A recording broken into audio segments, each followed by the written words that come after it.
The first time I watched this, it was a little harsh, and I've watched it about 40 or 50 times now, and I love it. So we're going to go into a little bit of the videographer angle of what I think makes it good, and a little bit of the effects and such.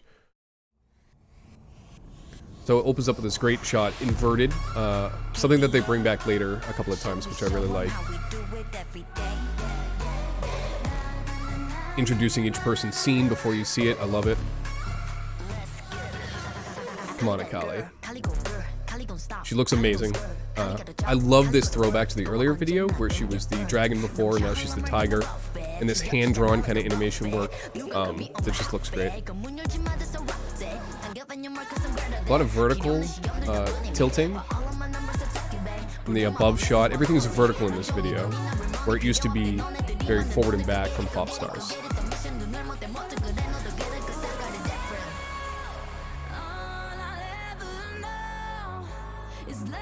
Beautiful. So we're gonna pause it real quick before we get into the chorus. Evelyn scene in particular, the lighting setup is just immaculate. The texture on the lashers mixed with the ambient light, as well as I can't even imagine how many lights they actually have going on, creating like this little pink shot here, the lightness of the inside of the lasher but not spilling over to the full thing, and on the outside, really impressive work. Lighting is a pain in the ass, and they absolutely crushed it in this video. Including the shot, very good into the big number. There we go.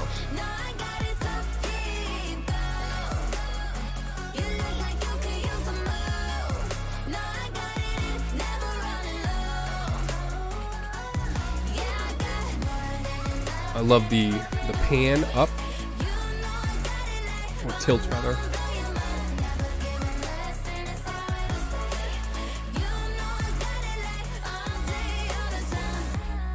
I love Kaisa's room as well. She did another right there, occluding the screen to have a much closer zoom directly after it. It's a good way to do a transition without a smash cut, just one shot to another shot. So this object comes in front. Boom, there she is. A lot of practical lighting in this scene. You can see there's actual lights there creating these nice rays and lighting as well. So practical lighting is light that you see on the scene that affects the scene as well. I love the design of the floating. Kaisa is very, like, she goes into the void, she dashes, she was the jumpy one, you know. I like that they really put that in there for her. It just matches her character very well. Love the orbiting. The buddies. I love this shot here. A lot of rack focusing as well, where they go from focus on the foreground and then rack to focus on the background. But I mean, this effect is gorgeous. They really did. They went all out for these effects. And instead of doing something simple, they have this geometric design, which is going to change the normal mapping for light reflection. And it's really impressive what they pulled off. Her jacket as well, you can see. I particularly like that shot as well. We'll bring it back because you have this illusion of height. We don't know where they are exactly. We know they're in a building. But when you have a tilt of the camera, particularly with a character pointing down like that, and then a over-the-shoulder shot come down from above, you get this feeling that Evelyn is on a floor above Ari. Unbelievable light work, just excellent. Right there, and then we go down into Ari's room. I'm not crazy about this shot. I feel like this shot doesn't really fit into the video. I'm not sure what they were trying to accomplish with it. I don't hate it, but this mirroring doesn't really make a lot of sense with Ari in general. The kaleidoscope background is cool, I guess. But again, it doesn't really match what else is going on in the video, and I'm not sure why they particularly chose to do it.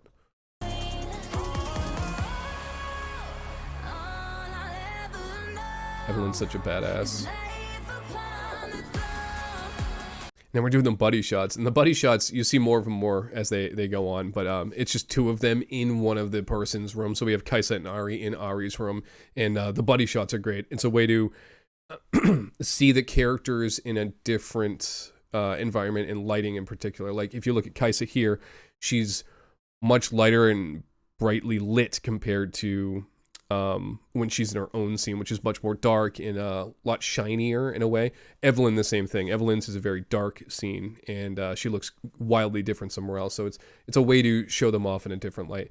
And in this next chorus, there's an orbit shot coming up where the background is going to change to each of their own locations, which I think is a fantastic choice. It shows that they're all connected. We're now all familiar with their areas, and it's just a rapid fire punch of visual beauty. You just love it. You just eat it up. The spin into a spin, great transition, camera spin. So we are in Evelyn's. Then you have Ari's location, into Kaisa, back to Evelyn, and then Akali. There's the buddies. In this shot here, I want to talk about that one a little bit. This is what would be argued as a handheld shot. The rest of the shots seem like they're very precise motion where they're specifically doing a shot that they want. And this shot is where they start to do these almost like fun.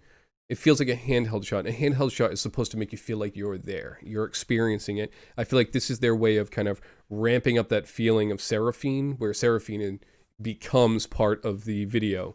And this is that familiarity kind of shot that is starting to become more the focus of the video, because Seraphine is doing this single with KDA.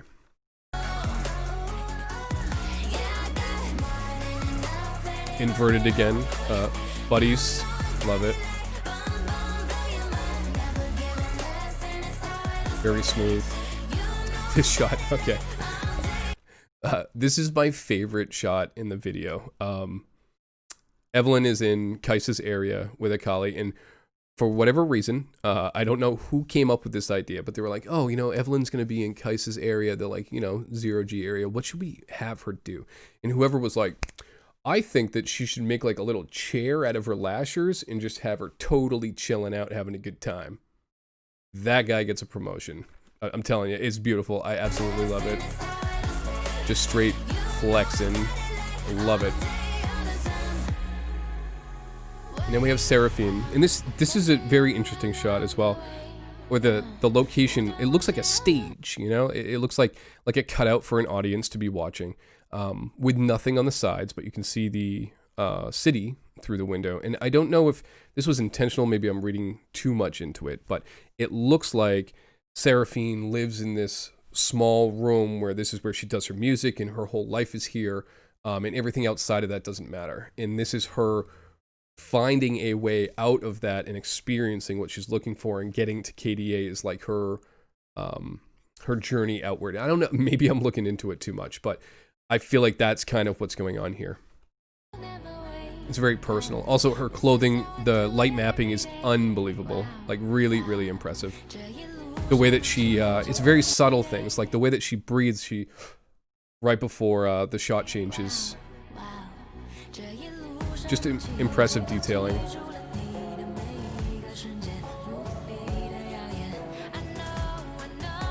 So she's rising up and she's becoming to the peak, and now we're on the roof of the building.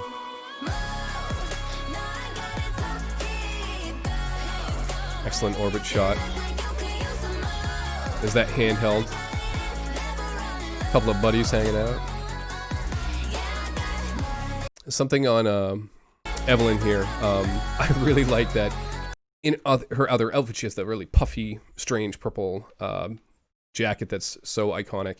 And in this one, she has, you can see like the diamond, just a very sleek, sheer kind of clothing to match everybody else. But she has these earrings that are super puffy that remind me of her jacket. And I think that's a great detail that they had put in.